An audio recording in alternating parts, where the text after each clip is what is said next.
The Young and the Restless spoilers Wednesday update August 14, 2024. In the sunlit serenity of Genoa City's Central Park, the sight of Chelsea, Adam, and Connor enjoying a rare moment of familial bliss would seem, to any onlooker, a picture of reconciliation and hope. The three of them, bound together by past pains and present challenges, appear as though they are finally finding their way through the turmoil that has haunted them for so long. But in the shadows of this idyllic scene lurks a storm that threatens to unravel everything they have worked to rebuild. Billy Abbott, strolling through the park with Sally Spectra, cannot believe his eyes when he spots the trio. The sight of Chelsea smiling, Adam at her side, and Connor laughing freely stirs a cauldron of emotions within him, chief among them, jealousy. The image of this perfect family is too much for Billy to bear. It is a stark reminder of what he has lost, of the love that once was his, now seemingly flourishing in the arms of another. The bitterness that has been festering inside him boils over, and before Sally can stop him, Billy storms toward them, a man possessed by his own insecurities. "What the hell is this, Chelsea?" Billy's voice is sharp, accusatory, as he interrupts their peaceful moment. "How can you stand here, happy, with him, after everything we've been through? You just left me to figure it all out on my own?" Chelsea, taken aback by Billy's sudden outburst, tries to maintain her composure. "Billy, this isn't the time or the place," she says softly, aware that Connor is watching, his bright eyes now clouded with confusion. But Billy, blinded by his hurt and jealousy, presses on, ignoring her plea. "You can't just walk away from me like I never mattered." Billy continues, his voice rising with each word. "Is this your idea of moving on? Playing happy families with Adam while I'm left to pick up the pieces?" The tension escalates as Billy's words hang in the air. Connor, who has been quietly observing, now looks between the adults, his young mind racing to make sense of the confrontation. The expression on his face shifts from joy to bewilderment, and finally, to something darker, a realization that the happiness he had just begun to embrace might be nothing more than a fragile illusion. Adam, sensing the damage being done, steps forward, his own anger simmering just beneath the surface. "Billy, that's enough," he warns, his tone laced with the threat of violence. "This is not the place for your grievances. We're in a public park, and more importantly, Connor doesn't need to hear this. This is adult business, keep him out of it." But the damage has been done. Connor, always perceptive, understands more than they give him credit for. The expression on his face hardens, his trust in the adults around him shaken. The questions in his mind are too many to count. What was Billy talking about? What has his mother kept from him? Why does it feel like the ground beneath him is shifting, leaving him on uncertain footing? Chelsea, seeing the distress in her son's eyes, tries to diffuse the situation. "Connor, sweetheart," she begins, kneeling down to his level, "everything is okay. There are just some things that grown-ups need to work out. But you don't need to worry about any of that." But the reassurances fall flat. Connor's young mind is already working overtime, piecing together fragments of overheard conversations, trying to understand the dynamics of the world he's living in. For a boy who has already endured more than his fair share of emotional upheaval, this latest confrontation feels like another blow to his fragile sense of security. As the confrontation in the park unfolds, another battle is brewing elsewhere in Genoa City, a battle of a different sort, but one no less fraught with tension and high stakes. Jack Abbott, ever the strategist, sees an opportunity in the chaos surrounding his son Kyle's life. Kyle has been consumed by the ongoing drama with Summer, his every waking moment dominated by thoughts of their crumbling relationship and the looming custody battle over Harrison. Jack, sensing vulnerability, steps in, but not out of pure paternal concern. His motives are far more calculated. Jack's goal is clear, to secure custody of Harrison for the Abbott family, a victory that would not only strengthen the Abbott legacy but also serve as a personal triumph over Summer and, by extension, her mother Phyllis. Jack knows that by playing the role of the supportive father, he can win Kyle's trust and sway him in the direction he desires. It's a delicate manipulation, one that Jack orchestrates with the precision of a master chess player. As Kyle spirals deeper into his obsession with his troubles, Jack uses every moment to reinforce the idea that the Abbott family is where Harrison truly belongs.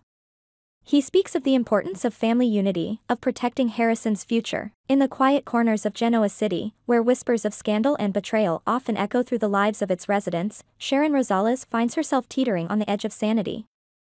For years, Sharon has battled her inner demons, but now, those demons are clawing their way to the surface, threatening to consume her completely. The trigger for her unraveling is a familiar source of torment, Phyllis Summers and her granddaughter Lucy. The two have always been a thorn in Sharon's side, bringing chaos and distress to her family, but lately, the weight of their influence has become unbearable.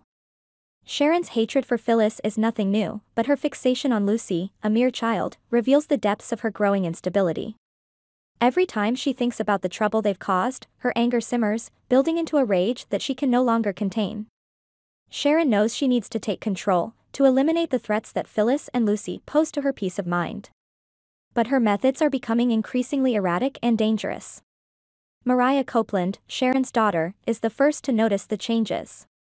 It starts with the little things, Sharon talking to herself, her sudden mood swings, the vacant look in her eyes when she thinks no one is watching. Mariah has seen her mother struggle before, but this time, something feels different, more ominous. Concerned for Sharon's well-being, Mariah decides to keep a closer eye on her mother.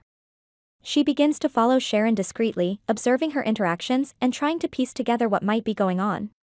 The more Mariah watches, the more unsettled she becomes.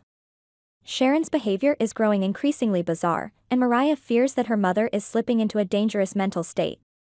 Desperate for answers, Mariah takes a drastic step. She plants a small recording device on Sharon, hoping to gain insight into her mother's troubled mind. What Mariah discovers when she listens to the recording shocks her to the core. Sharon is not just talking to herself, she is having full-blown conversations with someone she calls Cameron. Mariah's blood runs cold as she realizes the implications of this. Cameron Kirsten, a man who once tormented Sharon and wreaked havoc on her life, is dead, or at least, he's supposed to be. But in Sharon's mind, Cameron is very much alive, and the conversations she has with him are chillingly real to her. Mariah is faced with an impossible decision. Should she confront Sharon directly, or should she alert the authorities, knowing that her mother's mental state might lead her to do something dangerous? The idea of calling 911 crosses Mariah's mind more than once, but she hesitates.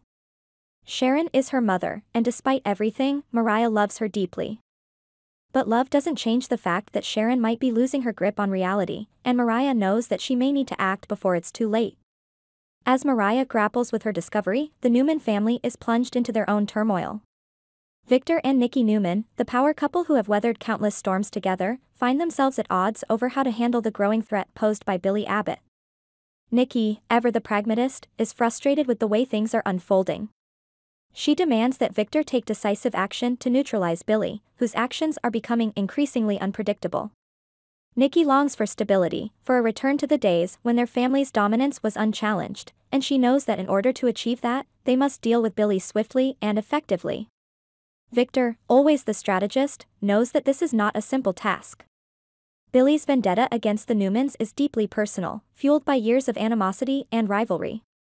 To make matters worse, Nikki's insistence on getting back into the fray adds another layer of pressure.